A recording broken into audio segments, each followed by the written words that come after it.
Students, class 7 के बच्चे ध्यान देंगे। जैसा कि हम लोग पिछले क्लास में पढ़ रहे थे रेस्पिरेशन के बारे में, आप लोग का चैप्टर 11 था रेस्पिरेशन, उसी के बारे में हम लोग उसी में आज वो एडिट करेंगे, मतलब आगे बढ़ेंगे उसी में।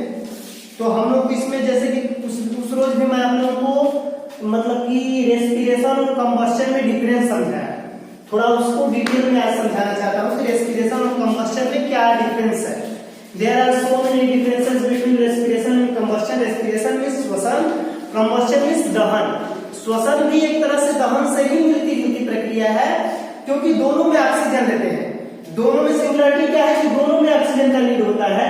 हमारे कोशिकाओं में जो श्वसन की प्रक्रिया होती है, जो खाद्य पदार्थ जो हम लोग लेते हैं, वो जो श्वसन के उपरांत जो छोटे छोटे टुकड़ों में टूटता है, खाद्य पदार्थ अपने कंपोनेंट्स में टूटता है, वो भी एक्चुअली ऑक्सीजन के प्रेजेंस में ही होता है, और दहन के लिए भी ऑक्सीजन जरूरी है।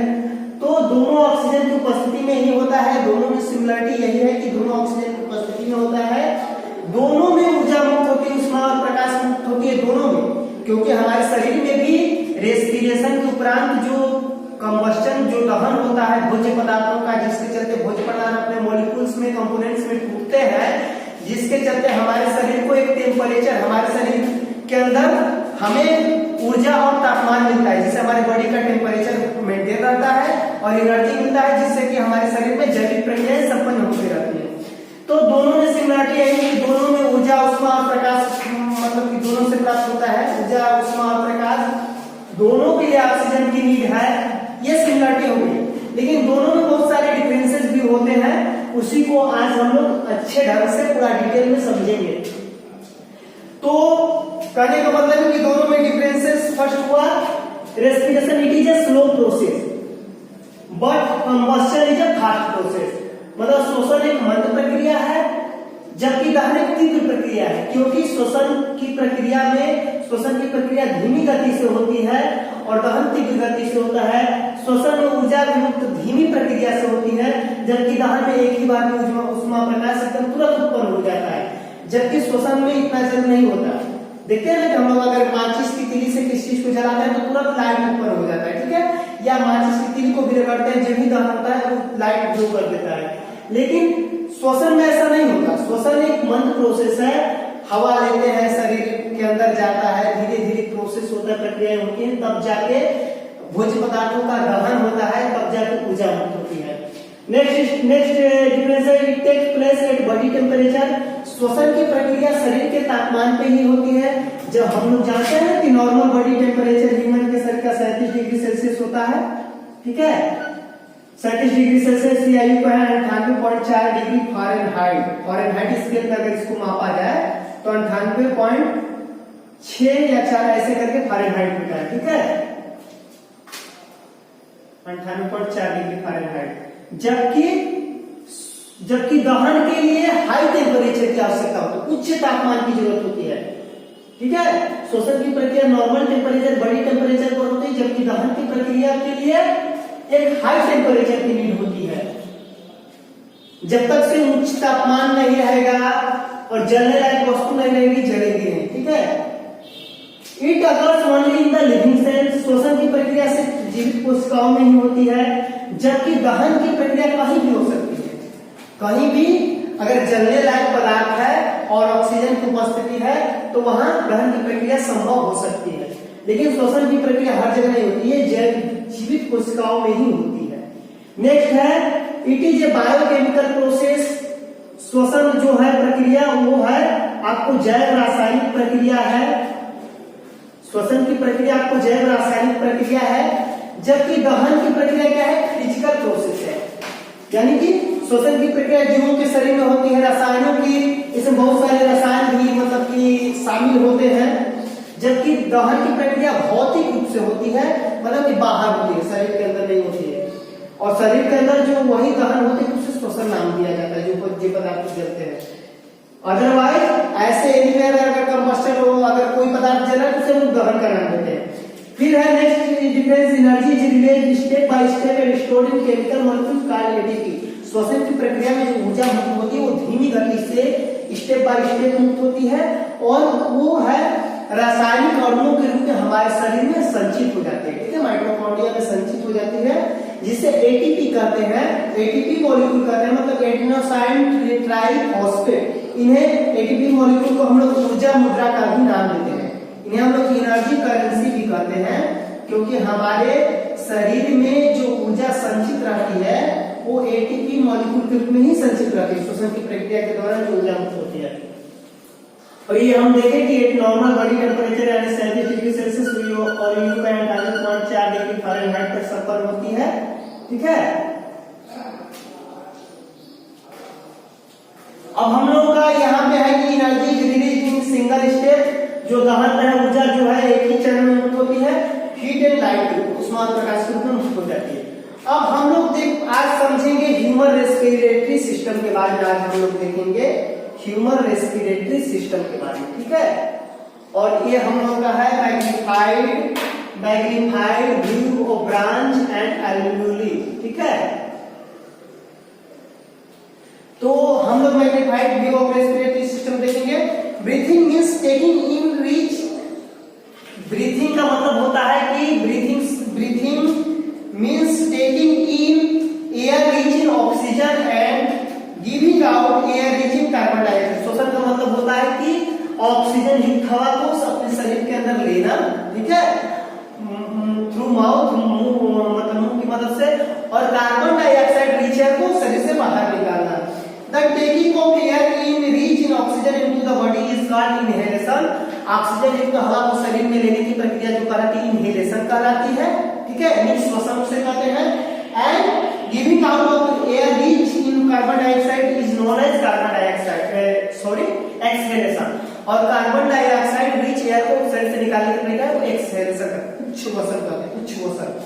It is a continuous process on all the time and throughout the life of an organism। और यह जो प्रक्रिया है श्वसन के दौरान, श्वसन के दरमियान या श्वसन के दौरान यूं कहें, शरीर के अंदर हवा लेने की और शरीर से हवा निकालने की, यानी ऑक्सीजन युक्त हवा को शरीर के अंदर लेने की और कार्बन डाइऑक्साइड युक्त हवा को शरीर से बाहर निकालने की जो प्रक्रिया है, ये कंटिन्यूअस होते रहती है किसी भी जैविक प्राणी के शरीर में। जब तक जीवित है उसके शरीर में कंटिन्यूअस होते रहते हैं, अगर नहीं होगी तो प्राणी डेड कर जाएगा, ठीक है, मर जाएगा। तो ये कंटिन्यूअस प्रोसेस है। The human respiratory system consist of organs responsible for taking in oxygen for respiration and releasing carbon dioxide and water vapour which are the waste product form during respiration. कहने का मतलब कि human इसके लिए शरीर के अंदर ऑक्सीजन हवा को लेने के लिए और कार्बन डाइऑक्साइड हवा को निकालने के लिए कुछ सिस्टम बना होता है हमारे शरीर में, उस सिस्टम को श्वसन तंत्र कहते हैं, रेस्पिरेटरी सिस्टम कहते हैं। और इस श्वसन तंत्र में कई सारे ऑर्गन्स इंक्लूड होते हैं, शामिल होते हैं इस प्रक्रिया में, जिन्हें हम लोग रेस्पिरेटरी ऑर्गन का नाम देते हैं, यानी श्वसन अंग का नाम देते हैं, ठीक है। तो इस श्वसन के दरमियान जो हम लोग एक्सहेलेशन करते हैं उसमें कार्बन डाइऑक्साइड और वाटर वेपर को बाहर निकालते हैं, यानी कि कार्बन डाइऑक्साइड और जल वाष्प को बाहर निकालते हैं। तो ह्यूमन रेस्पिरेटरी सिस्टम में कई सारे अंग इंक्लूड होते हैं जो इसमें हेल्प करते हैं। पहला है द नॉस्ट्रिल, यानी कि नासिका, जिससे होकर कि हवा हमारे शरीर के अंदर मुंह के बाद जहां से माउथ का पोर्शन खत्म होता है वहां से नासिका शुरू होती है, और उसके थ्रू नासिका क्या होती है, एक तरह की वायु पाइप होती है, एक नलिका होती है, पैसेज होती, मार्ग होती है। The passage in the nose, नाक में एक पासेज होती है। ट्रैकिया वायु पाइप होता है। Bronchi and lungs are the main organs of the respiratory system, यानी कि नोस्ट्रिल, नाक से अगर हवा ले रहे हैं तो नोस्ट्रिल का है, उसके अंदर होता है। आपको अगर मुंह से हम लोग हवा ले रहे हैं द नोज ट्रैकिया वायु पाइप, तो नीचे जाकर ट्रैकिया वायु पाइप में मिल जाता है जाकर। ये नाक से भी लेते हैं या मुंह से लेते हैं तो दोनों आगे चल के ट्रैकिया में खुलते हैं, ठीक है। वायु पाइप होता है उसका नाम है ट्रैकिया। जो आगे चल के ब्रोंकाई में बढ़ता है और जो लंग्स में जाके खुलते हैं, ठीक है। ट्रैकिया हो गए। अगर ये हमारे नाक तक जाते हैं तो यहाँ से एक नॉस्ट्रिल, इसको नॉस्ट्रिल का नाम देंगे हम। ये अगर हम लोग का नाक में जाते हैं ऐसे करके, अगर नासिका में ये जाते हैं, जो हम लोग का यहाँ नासिका होता है ना, अगर ये हम लोग का जैसे कि मान लीजिए कि ये हम लोगों का इसके ऊपर जो नासिका होती है,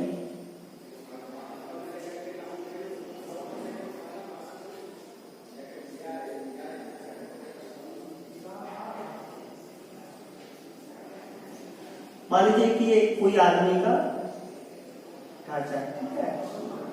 तो ये अगर इसको हम, तो ये अगर हम नाक से अगर श्वसन लेते हैं, नाक से अगर सांस लेते हैं हम लोग, तो ये हमारी ऐसे चल के ये भी खुलती है, इसी में आके खुलती है, ठीक है। इसे हम लोग नोज का नाम देते हैं। ये हम लोग का नोज है,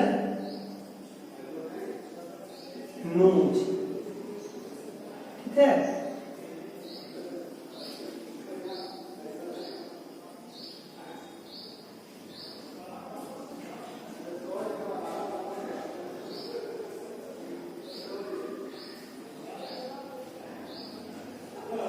तो ये हो गया हम लोग का, ठीक है। तो ये नोज हो गया। अगर हम लोग नाक से भी लेते हैं तो नाक जो है नोज के इंटरनल पार्ट में नोस्ट्रिल होते हैं, इन्हें नोस्ट्रिल हम कहेंगे। ये भी एक नलिका नुमा रचना होती है, ठीक है, इसे लोग नोस्ट्रिल कहेंगे। नाक के अंदर नोस्ट्रिल होता है, एक पॉइंट, एक ये भी नलिका नुमा रचना होती है, एक पैसेज होती है जो आगे चल के ये भी ट्रैकिया में खुलती है, ठीक है। तो आगे चल के ट्रैकिया में खुलती है। तो कहने का मतलब कि ये हवाएं, ये सब श्वसन अंग है हमारे, नोस्ट्रिल हो गए, ट्रैकिया हो गई, ठीक है। ब्रोंकाई आगे चल के ब्रोंकस या ब्रोंकाई, इसी का प्लूरल फॉर्म ब्रोंकस होता है, इसको ब्रोंकस कहते हैं। ट्रैकिया दो भागों में बढ़ जाती है, हर एक नलिका को हम लोग ब्रोंकस कहते हैं। इधर भी ब्रोंकस है दोनों साइड में, क्योंकि हम लोग के दोनों साइड में लंग्स होते हैं ना, तो दोनों साइड में जो है ट्रैकिया दो बड़ी बड़ी नलिकाओं में विभक्त हो जाती है, जिन्हें ब्रोंकस कहते हैं। वो नलिकाएं भी आगे चल के दो छोटी छोटी नलिकाओं में, जिन्हें ब्रोंकियोल्स कहते हैं। आगे हम लोग पढ़ते हैं, the cavity is surrounded bye lips, lungs are the main nostril in the nose, trachea, bronchi and lungs are the main organs of the respiratory system. Lungs are present in the chest cavity. Chest cavity यानी कि जो हम लोग की छाती की गुहा होती है, चेस्ट कैविटी होती है, उसके अंदर लंग्स मौजूद होते हैं दोनों तरफ। और this cavity is surrounded bye lips on the side. और ये जो हम लोग की छाती की गुहा होती है दोनों तरह से एक तरह के पसलियों के माध्यम से घिरी होती है, ठीक है। दोनों तरफ पसलियां होती है, इधर की पसलियां होती हैं, इधर मैं नहीं बनाया हूं क्योंकि इसको हम लोग नाम दिए हैं लंग इनसाइड व्यू। ये फेफड़े के अंदर का है, मतलब कि लंग इनसाइड व्यू है।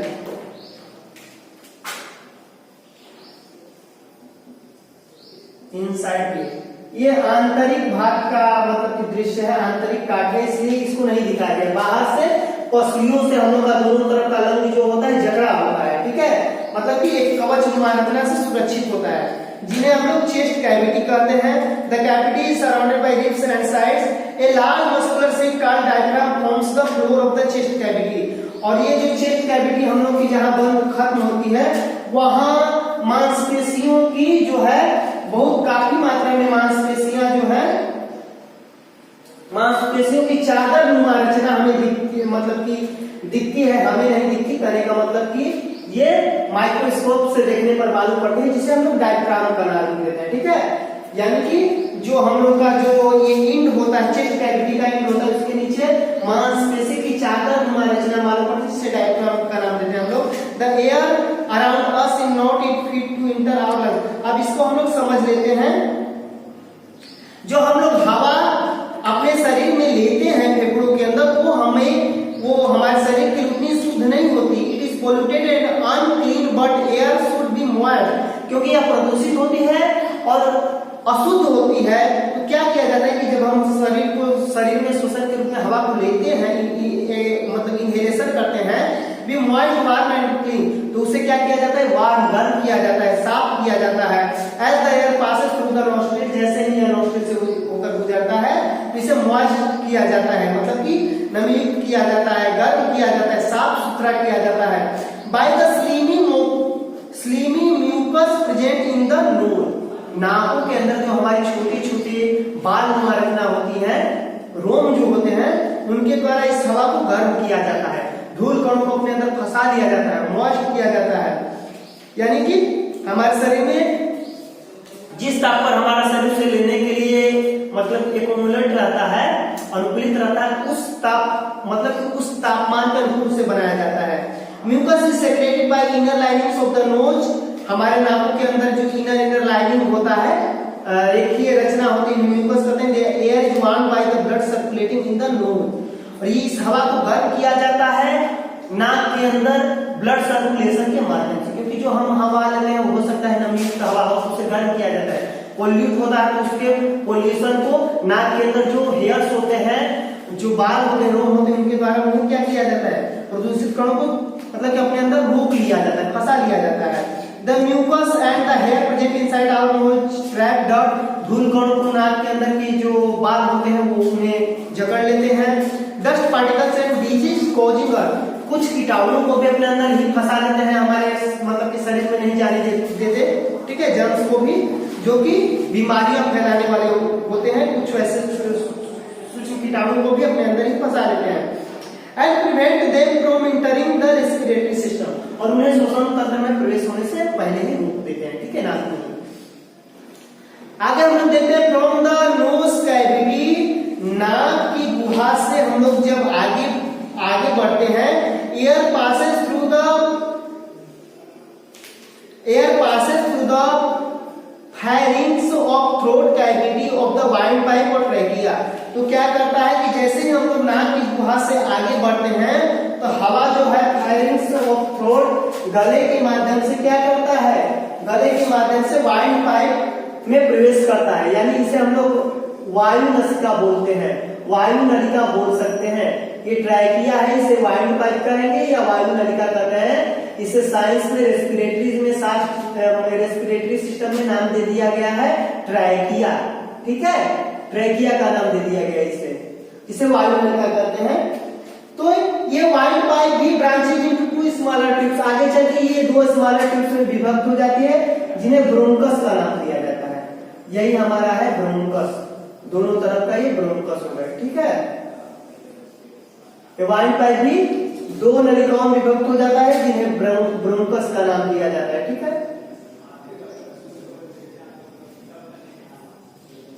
Bronchus,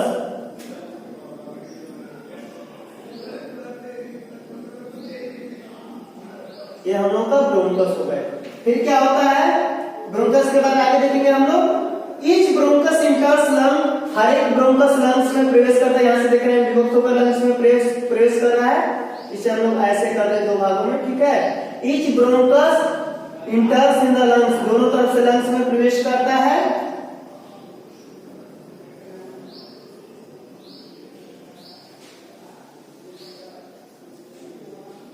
Each bronchus enters in the lungs and it also branches into two smaller tubes called bronchioles। ये भी आगे चल के दो smaller tubes में बढ़ जाता है, जिन्हें हम लोग bronchioles कहते हैं, ठीक है,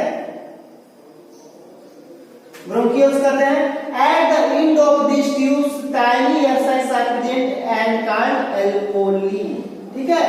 इन ब्रोंकस के जो एंड साइड में जो आखिरी मतलब कि जो समाप्ति सिरा होता है, वहां हमें टाइनी छोटी एयर सैक्स छोटी हवा की थैलीनुमा रचना देखने को मिलती है, ठीक है।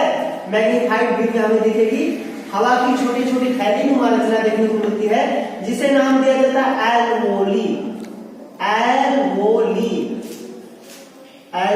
इन्हें नाम दिया जाता है, ठीक है। एल्वोलीज में हम बोल सकते हैं, एल्वोली नाम दिया जाता है इन्हीं एयर सैक्स को। ये सब एयर सैक्स जो भी हैं ये एल्वोली है, ठीक है।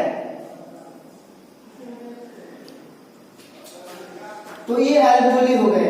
Each lung contains about 300 million alveoli, कह रहे हैं कि हर एक हमारे लंग्स में, हर एक फेफड़े में लगभग 300 मिलियन का मतलब कि 1 मिलियन में होते हैं। 1 मिलियन में मतलब मिलियन मतलब 10 लाख होता है ना, तो 1 मिलियन में 10 lakhs होते हैं। 1 मिलियन इक्वल टू 10 lakhs, तो 300 मिलियंस एल्वोली होते हैं, मिलियंस एल्वोली, यानी कि हर एक लंग में कह रहा है कितने एल्वोली होते हैं, यानी कि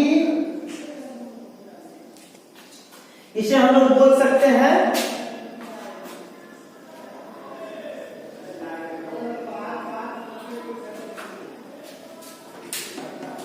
300 मिलियन एल्वेओली होते हैं।